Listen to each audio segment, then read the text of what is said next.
Hello everyone! This is Majoy once again and welcome to DSplendid Share channel. Kung ikaw ay narito as an aspiring online seller, this video is for you.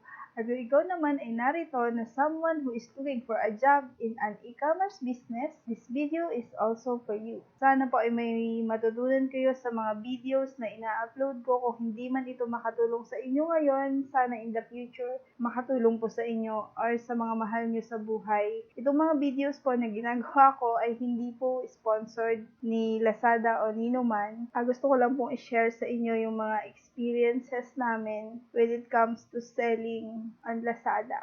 But anyway, let's head over to the seller center para maituro ko po sa inyo kung paano mag-upload ng PDP Banner o Product Display Page. So once nandito na po kayo sa seller center, ang gagawin nyo lang po, punta kayo dito sa Product and then Decorate Product. I-click nyo lang po yan.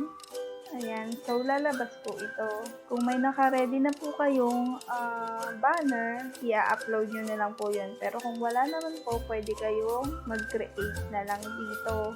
So ito yung for daily campaign banner. Pag kinlik natin itong lorry kit, ayan, pwede tayong mag-upload na ginawa natin. So mag-add tayo ng picture, mag-upload tayo ng bago. Dahil bago naman yung store natin. So ito, i-click natin yan. Check out our store. So yan po, pwede nyo i-adjust, pwede walang margin. So yan, kung satisfied na kayo sa nakikita nyo sa gawa nyo, pwede nyo nang i-click ang save. So kung happy na po kayo sa nakikita nyo, pwede nyo nang i-click itong publish to all product para every time na mag-check ng product ang mga customers sa kanilang cellphone, pag i-scroll down nila yun sa pinakababa at click nila, mapupunta po sila sa inyong store homepage. Pero dahil may sales, gagawin din po natin ang bounce back store campaign banner. Ayan, so i-click natin itong lorry kit. May naka-ready na din po tayong banner para dito. I-click lang natin itong image. Ayan, na natin i-adjust. Hanapin natin ang ating ginawang banner. So ito yung ating ginawang banner. Ayan, so adjust lang po natin ng kaunti.